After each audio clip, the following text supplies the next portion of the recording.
আচ্ছা, আমার জীবনের দিনটা অতিবাহিত হয় কয় ঘন্টায় সীমাবদ্ধ? দিন রাত 24 ঘন্টা।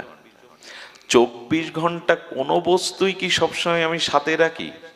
বাড়ি হোক, স্ত্রী হোক, পুত্র হোক, দোকান হোক, টাকা হোক, অফিস হোক, রাখি কি? 6-7 ঘন্টা ঘুমে ওদের ছেড়ে থাকি। তখন তো নিজের শরীরও ছেড়ে থাকি, শরীরের কথাও। বাড়িও কি যখন অফিসে যাই, দোকানে যাই, বাড়ির সাথে যায়, সিন্দুক সাথে যায়, বউ ছেলে মেয়ের সাথে যায়, ছেড়ে তো থাকতে হয়। এদের সাথে আর কত সময়? এখন ব্যস্ত জীবন, মানুষের নাগরিক জীবন, ব্যস্ত জীবন, বউ ছেলে মেয়েকে সময় দেওয়ার সময় এখন খুব মানুষের কম। কিন্তু এত 6 ঘন্টা 7 ঘন্টা ঘুমে থাকি, সব ভুলে থাকি, বাণিজ্যে থাকি, অফিসে থাকি, কর্মে থাকি, এদের সাথে খুব বেশি সময় দিতে পারি না। কিন্তু আমার স্ত্রী আছে, পুত্র আছে, বাড়ি আছে, ব্যাংক ব্যালেন্স আছে, এগুলো কি ভুলি? দূরে সরে গেলেও কি ভুলে যায়? একটু কথা বলবেন। কখনো ভুলি না। কারণ কি জানেন?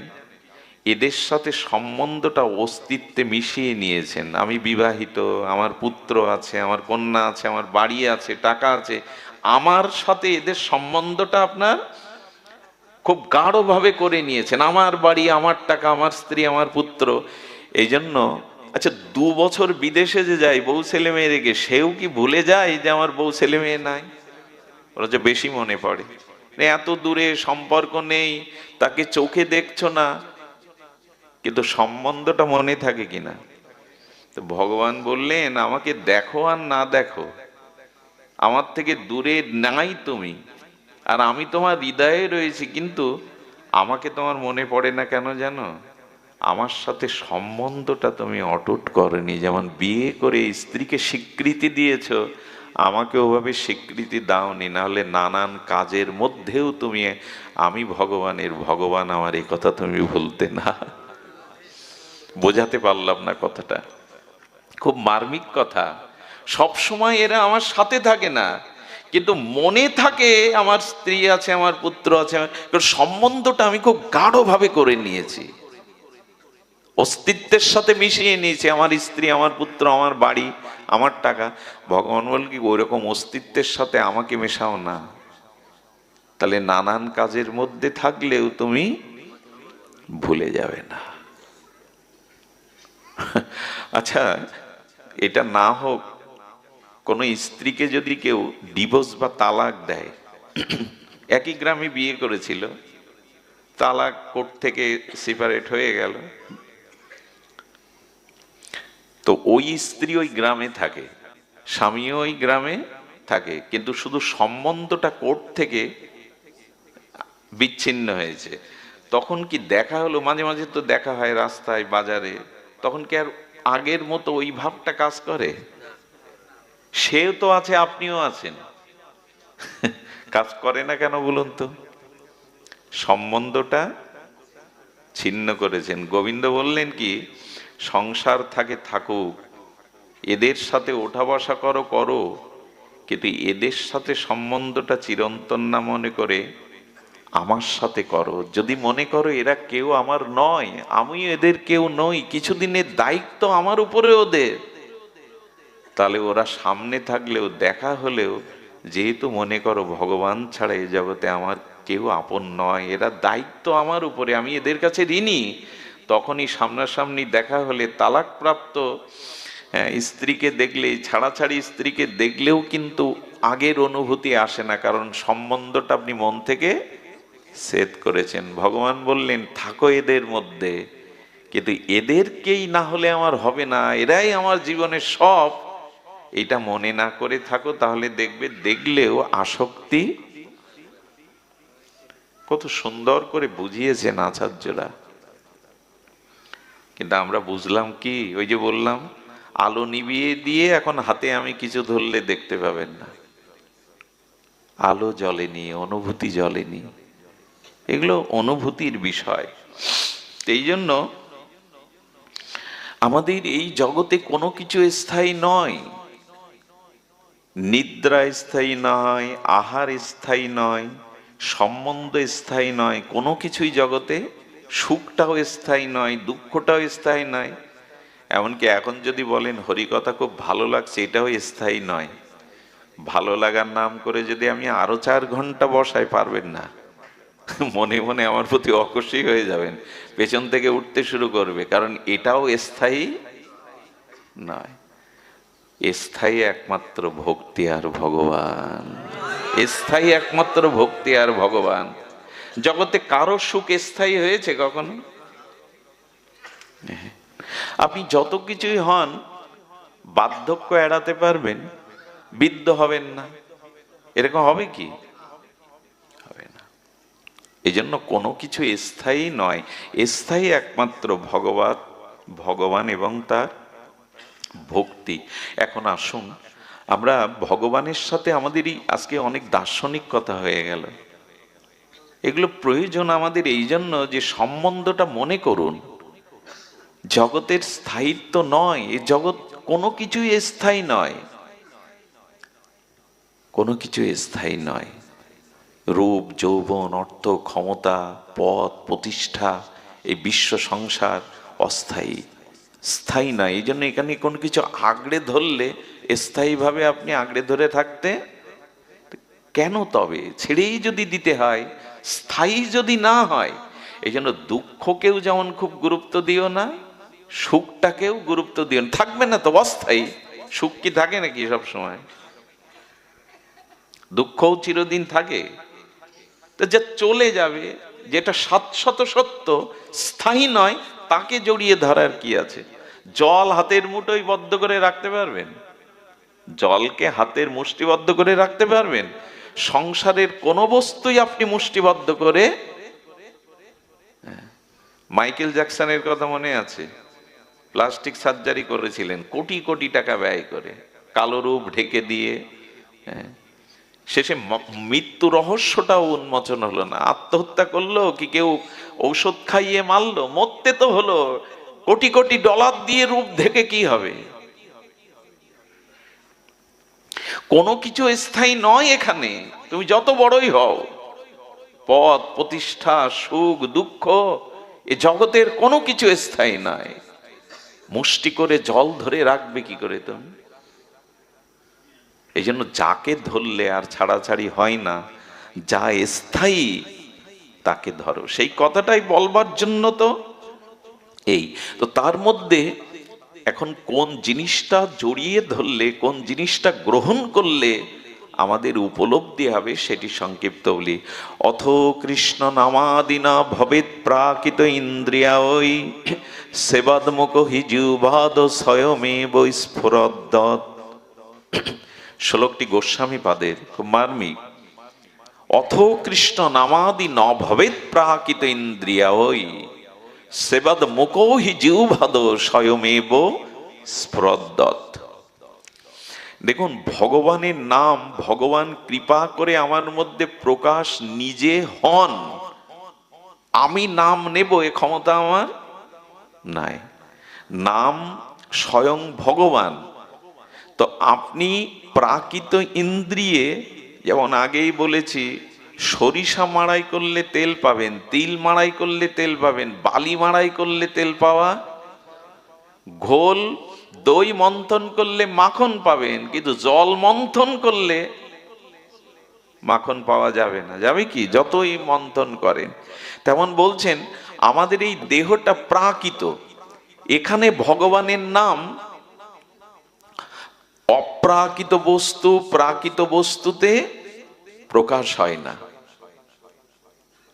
প্রাকৃত বস্তুতে অপ্রাকৃত বস্তু প্রকাশ হয় না।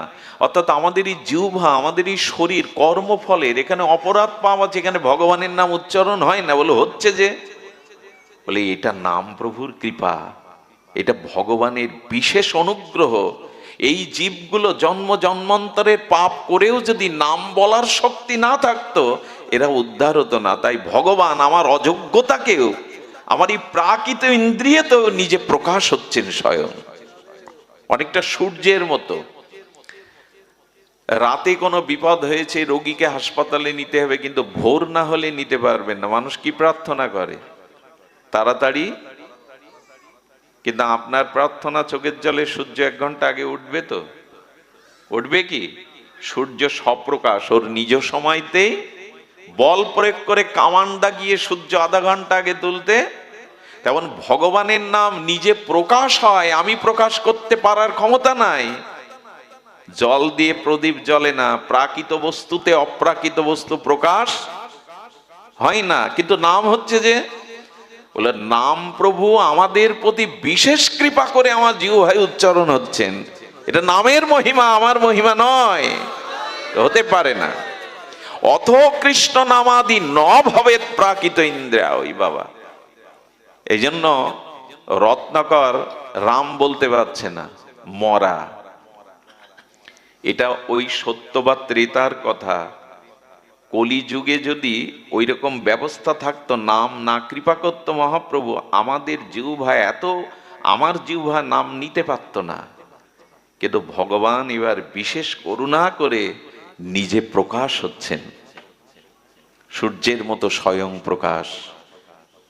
সত্যি সত্যি আমি যে অপরাধ করেছি তাতে নাম প্রকাশ হওয়ার, প্রাকৃত বস্তুতে অপ্রাকৃত বস্তু প্রকাশ। এই চর্মচোখ দিয়ে ভগবানের বিশ্বরূপ অর্জুনও দেখতে পায়নি, তাকে দিব্য দৃষ্টি দিয়েছেন, কৃপা করে দেখতে পেয়েছেন। প্রাকৃত বস্তুতে অপ্রাকৃত বস্তু প্রকাশ। জলের মধ্যে জীবাণু আছে কিনা অণুবীক্ষণ যন্ত্র ছাড়া দেখা যাবে খালি চোখে? তেমনি এই প্রাকৃত বস্তুতে অপ্রাকৃত বস্তু প্রকাশ হবে না। কিন্তু গোস্বামীপাদ বলছেন ভগবান অতি বিশেষ করুণা করে আমাদের মধ্যে নাম রূপে প্রকাশ হচ্ছে। দেখুন, আমরা অনেক জ্ঞানী হতে পারি, কিন্তু ভক্তি বিমুখ হলে জ্ঞান কাজে আসবে। আপনি যতই সুকর্ম করেন, দান ধ্যান যজ্ঞ করেন, যদি ভক্তি বিমুখ হয়ে করেন, আপনি যতই জ্ঞানী হন, যদি ভক্তি বিমুখ জ্ঞানী হন, ভক্তিমুখ নিরক্ষক কর্মযোগ জ্ঞান, কোন সাধনায় ভক্তি দিতে পারবে না, কোন সাধনায় কৃপা বা প্রেম ভক্তি দিতে পারবে না। সেটা জ্ঞান বলি, তপস্যা বলি, যাগযজ্ঞ বলি, যদি ভক্তি বিমুখ হয়ে যান। ভক্তির মুখে তাকিয়ে আছে কর্ম, জ্ঞান, যোগ, তপস্যা, কার দিকে তাকিয়ে আছে? ভক্তির দিকে।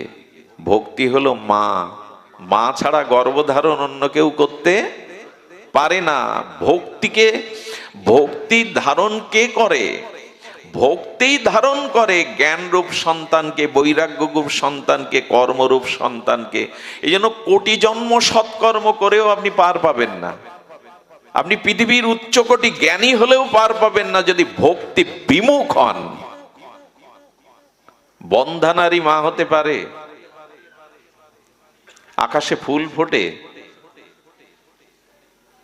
ঠিক তেমনি ভক্তি বিমুখ জনের জ্ঞান কর্মের দ্বারা কখনো কল্যাণ হতে, মুক্ত হতে পারে না। এই জন্য ভক্তি মুখাপেক্ষী হয়ে থাকতে হবে আমাদের, তা না হলে কিন্তু কর্মযোগ, জ্ঞান। তো সেই ভক্তি আনয়নের জন্য বিশেষ কলিযুগে যেটা সাধু মহাত্মারা, প্রচারকরা বারবার বলেন, সেটা হলো ভগবানের নাম ধর্মকে আশ্রয় করা। ভগবানের নাম, নাম ধর্মকে আশ্রয় করা, হরি নাম সংকীর্তন, ভগবানের নাম আশ্রয় হলো। কারণ নাম ব্যতীত এই যুগে প্রেম ভক্তি পাওয়া, সব সাধনার মূলে হলো হরিনাম। আপনি জ্ঞানী হন, কর্মী হন, নাম ব্যতীত এই যুগে, ওই তো বলেছেন, নাম রূপে কলিকালে কৃষ্ণ অবতার, আর কোন ধর্ম কইলে না হইবে পার। সহজ কথায়, নাম রূপে কলিকালে কৃষ্ণ অবতার, আর কোন ধর্ম কইলে না হইবে পার। হতে পারবে না তুমি নাম আশ্রয় না করলে, কোনো কিছুতেই পার হতে পারবে না। এই জন্য দেখুন, যাগ যজ্ঞ কর্ম করলে কি হয়? পুণ্য কর্ম হয়। খুব ধ্যান দিয়ে শুনছেন তো? যদি বলেন ছেড়ে দেব, তাড়াতাড়ি ছেড়ে দেব, তবে একটু শুনুন। সেটি হলো কর্ম, যোগ, জ্ঞান, এর দ্বারা কি হয়? পুণ্য হয়। আচ্ছা, পূর্ণ ফলে জীব কোথায় যায়? স্বর্গে যায়। পুণ্য ফুরিয়ে গেলে ক্ষীণ পুণ্য মত্তলোকং বিশ্বন্তি। পুণ্য ফুরিয়ে এলে আবার কোথায় আসতে হয়? জগতে আসতে। যদি পাপ করি, যাগ যজ্ঞ পুণ্য কর্ম না করি, তাহলে পাপ করে কোথায় যেতে হয়? নরক ভোগের পর আবার কোথায় আসতে হয়? একই স্টেশনে তো আসছে, পুণ্যকারীও আসছে। ফল হলো কি? কথাটি কি বলে ইংরেজিতে? নোট করে নেওয়া, আন্ডারলাইন না কি বলে যেন, আমি তো মূর্খ, জানি না শব্দগুলো। একটু হৃদয়ে আন্ডারলাইন করে রাখুন, চিহ্নিত করে রাখুন কথাটি। পুণ্য করলেও পুণ্য ফলে স্বর্গে গিয়ে পুণ্য ফুরিয়ে গেলে আবার এই স্টেশনে, এই জগদ্রূপ মায়াময় জগৎ। আর পাপ করলেও পাপ নরক থেকে ভোগ করে আবার ভোগ করতে আসতে হবে। আচ্ছা, অতি পুণ্য করলে লোক স্বর্গে যায়, আর অতি পাপ করলে নরক যায়। পাপ পুণ্য যাদের সমান সমান তারা কোথায় যায়? তাদের আবার এই জগতে পাপ পুণ্য ভোগ করতে আসে, যেখানে যান ফিরে। কিন্তু গোবিন্দ বললেন, নাম আশ্রয় করলে, ভাগবত আশ্রয় করলে, আমার চরণ আশ্রয় করলে পুণ্য না, আমি তাকে প্রেম ভক্তি দিয়ে দেব, সেখান থেকে আর এই জগতে তাকে আর আসতে হবে না। ব্রহ্ম ভুবনা লোকা পুনরাবর্তিন সহার্জুন মামুপেত্ত তু কন্তেও পুনর্জন্ম ন বিদ্যাতে। ব্রহ্মালোকে গেলেও তোমাকে আবার ফিরে আসতে হবে, কিন্তু আমাকে পেলে আর এই জন্ম মৃত্যু চক্রে তোমাকে আসতে হবে না। ভক্তি চাই, পুণ্য না। এখানে বারবার ফিরে আসতে হবে, পুণ্য ফুরিয়ে গেলে আবার পাপ ভোগ করেও আবার যেতে হবে এমন জায়গায় যেখানে জরা মৃত্যু ব্যাধি বারবার আসা যাওয়া, কর্মফল নেই। গোবিন্দ সেটা জানিয়ে দিচ্ছেন, ব্রহ্ম ভুবনালোকা পুনরাবর্তিন সোহার্জুন। ব্রহ্মালোকে গেলেও তোমাকে ফিরে আসতে হবে। তো সেই ভক্তির আশ্রয় করবার জন্য সর্বশ্রেষ্ঠ সাধন এই যুগে হরি নাম আর হরি কথা। এটি আশ্রয় করতে কেন এত বিলম্ব আমাদের? এই জন্য নাম আশ্রয় ব্যতীত অন্য কোনো ধর্ম করলে বলছেন পার হওয়া যাবে না। দেখুন, এই নাম আশ্রয় ছাড়া ভক্তি হবে না, প্রেম হবে না। কারণ সাধ্য সাধন তত্ত্ব যা কিছু সম্বল, হরিনাম সংকীর্তনে মিশালো সকল। মহাপ্রভু বলছেন, যা কিছু সাধন সম্বল সব এক হরিনামের মধ্যেই দিয়ে গেলাম। এই জন্য অনুরোধ করব যে দূরে থাকলেও, সবখানে থাকলেও, যেমন স্ত্রীর কথা ভুলে যান না, আপনি বিবাহিত, আপনি কারো পিতা ভুলে যান না। ভগবান বললেন, নামের সাথে অস্তিত্বটা মিশিয়ে নাও, যাতে সর্বদা নামটা স্মরণ থাকে।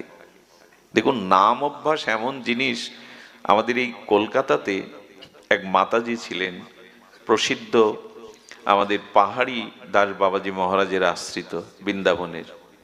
তো সেই গৃহিণী মা এত মালা জপ করতেন, এত নাম জপ করতেন, সব সময় জপের মধ্যে থাকতেন।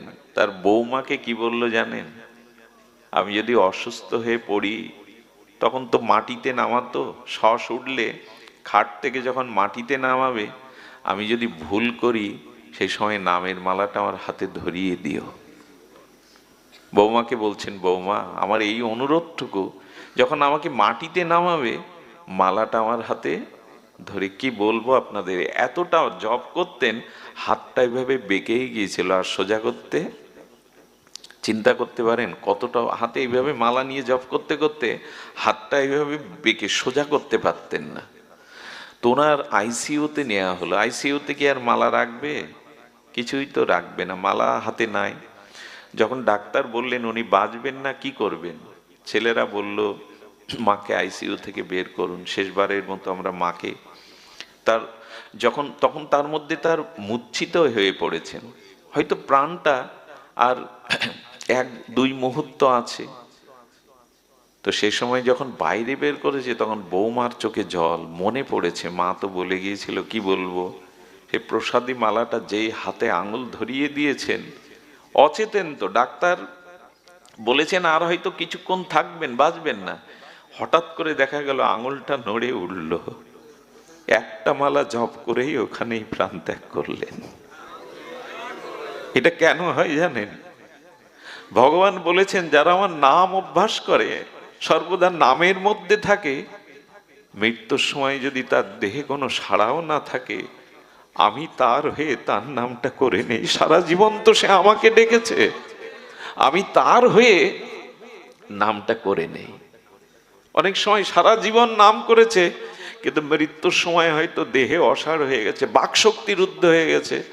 ভগবান বললেন তখন ডিউটিটা আমার, দায়িত্বটা আমার, আমি ওর হয়ে নামটা করিয়ে নি।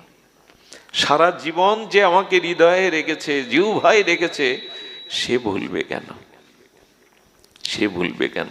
আমি শুনেছি বৃন্দাবনের মহাত্মাদের মুখে যে হাসপাতালে মূর্ছিত হয়ে অজ্ঞান করা হয়েছে, তবু আঙুল কর গুলছেন, এত নাম করেন তাদের আঙুলগুলো সঞ্চালিত হয়, সঞ্চারিত হয়।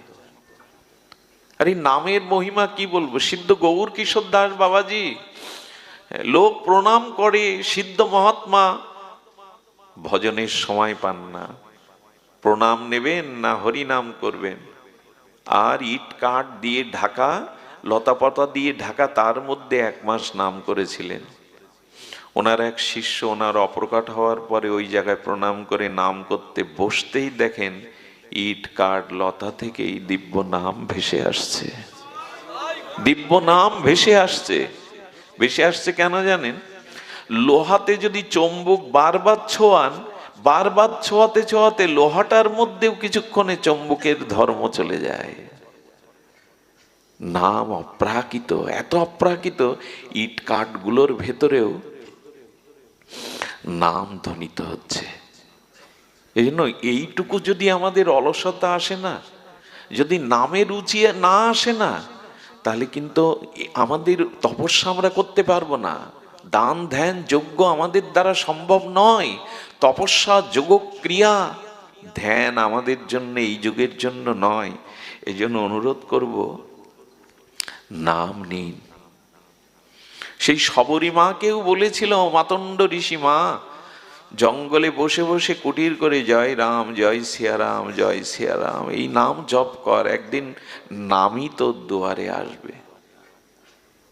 সারা জীবন নামাচার্য হরিদাস ঠাকুর হরে কৃষ্ণ মহামন্ত্র 3 লক্ষ নাম জপ করলেন, শেষে মৃত্যুর সময় শ্রীকৃষ্ণ চৈতন্য শ্রীকৃষ্ণ চৈতন্য উচ্চারণ করে দেহ রাখলেন। কেন জানেন? সারা জীবন তুমি হরে কৃষ্ণ বলেছ, যাওয়ার বেলায় শ্রীকৃষ্ণ চৈতন্য কেন?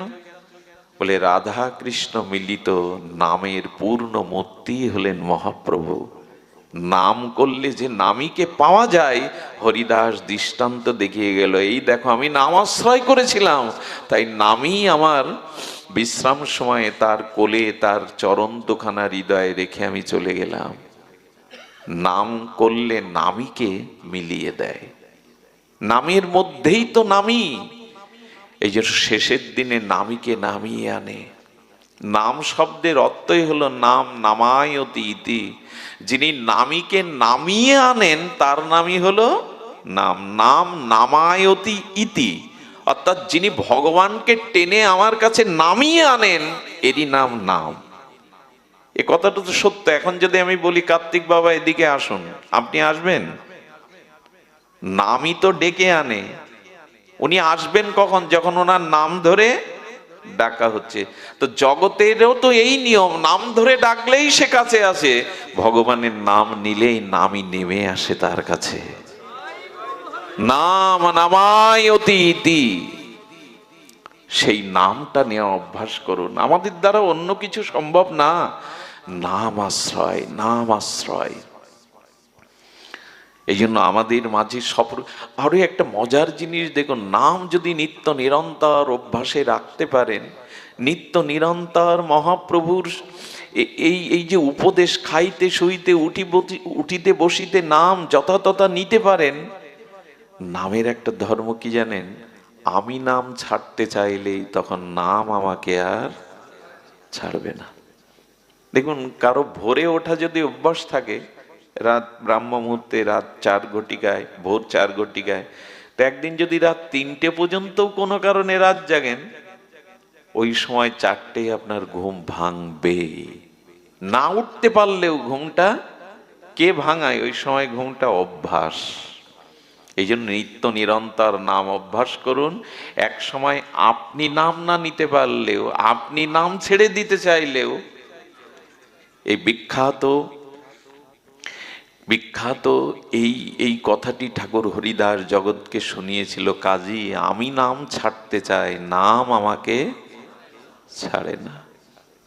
ভগবানের স্বভাব কেমন জানেন? পুতনা যখন কৃষ্ণকে ছলনা করে কালকূট বিষ পান করার জন্য কোলে তুলে নিয়েছেন, এক পলকে একটু স্নেহ দৃষ্টিতে গোবিন্দের মুখ দেখে পুতনা রাক্ষসীরও মনে এলো, সত্যিই যদি তোকে মা রূপে কোলে নিতে পারতাম, এসেছি তো রাক্ষসী রূপে, তোকে বিষ পান করাতে, সত্যই যদি তোকে পুত্র রূপে কোলে, এইটুকু কেবল এক ঝলকে একটু প্রীতি গোবিন্দকে দিয়েছিল। কিন্তু গোবিন্দ যখন তার প্রাণ টেনে নিচ্ছে, বিশেষ সাথে তার প্রাণটা টেনে নিচ্ছে, প্রাণ কেউ দিতে চায়? প্রাণ সহজে কেউ দিতে চায়? তখন পুতনা কৃষ্ণকে ছুঁড়ে ফেলতে যাচ্ছে, ছাড় ছাড় ছাড়, প্রাণ নিয়ে নিচ্ছে। গোবিন্দ তখন হেসে বললেন, আমার একটা স্বভাব আছে, কেউ যদি একবার আমাকে ধরে তবে সে ছাড়তে চাইলেও আমি আর তাকে ছাড়ি না। আমার একটা স্বভাব আছে, যে একবার আমাকে ধরে সে আমাকে ছাড়তে চাইলে আমি আর তাকে। কি অপূর্ব ভগবানের কৃপা! একবার আমাকে যেন তেন ভাবে ধরো, তারপরে তুমি ছাড়তে চাইলেও আর আমি তাকে ছাড়ি না। এটা তার করুণা, তার কৃপা। একবার নামটাকে আশ্রয় করুন, দেখবেন আপনি নাম ছাড়তেই, এই যে হরি কথাকে আশ্রয় করেছেন না, পারবেন না। যেখানে হরি কথা দেখবেন, হ্যাঁ, বুকে যন্ত্রণা হবে না যেতে পারলে, ব্যথা অনুভব হবে। একবার যারা হরি কথা হরি নামকে জড়িয়ে ধরেছে আর সে ছাড়তে পারবে না। আরো কথা কি জানেন? যারা নিয়মিত আপনারা আসেন দূর দূরান্ত রাত জেগে, শুধু এই জন্মে আসছেন না, আপনাদের আশাটা অনেক জন্ম ধরে অভ্যাস, এই জন্য আসছেন। এক জন্মের স্বীকৃতিতে হরি কথাতে রুচি হয় না, অনেক জন্ম ধরে যাদের অভ্যাস তারাই কেবল আসে, হঠাৎ এগুলো হয় না। গোপীরা বলেছিলেন, ভুরিদা জনা, যারা তোমার কথা মাধব বলে তারা এক জন্ম ধরে বলছে না, তারা বহু জন্ম ধরে তোমার নাম রূপ লীলা প্রচার করছে, এক জন্মে এটি হয় না। আর যারা তোমার কথা শ্রবণ করছে ভালোবেসে, তারাও বহু জন্ম ধরে শুনছেন, এবং এই জন্মে যে অভ্যাসটা করে যাচ্ছেন না, আগামীতেও যদি জগতে আসতে হয় তবে জানবেন এই হরি কথা আর হরি নামের নেশা আপনাকে ছাড়বে না। টেনে আপনাদের কোথায় নদী আর কোথায় সাগর বলুন তো? কত আঁকা বাঁকা না নদী! আচ্ছা, আঁকা বাঁকা নদী দেখে একবারও মনে হয় না এই জল কোথায় যাচ্ছে, কত আঁকা বাঁকা। কিন্তু নদী জানে, আঁকা বাঁকা যতই থাক, পথ যতই বক্র হোক, আমি সাগরে যাবই। তেমন আবার যদি কোনো জন্মে যেখানেই জন্ম নেন, এ জন্মের হরিনাম হরি কথা আগামী জন্মেও আপনাকে নদীর মতো সাগরে নিয়ে যাবে, এই হরি কথাই নিয়ে যাবে, ওখানে আপনাকে আবার নিয়ে যাবেই।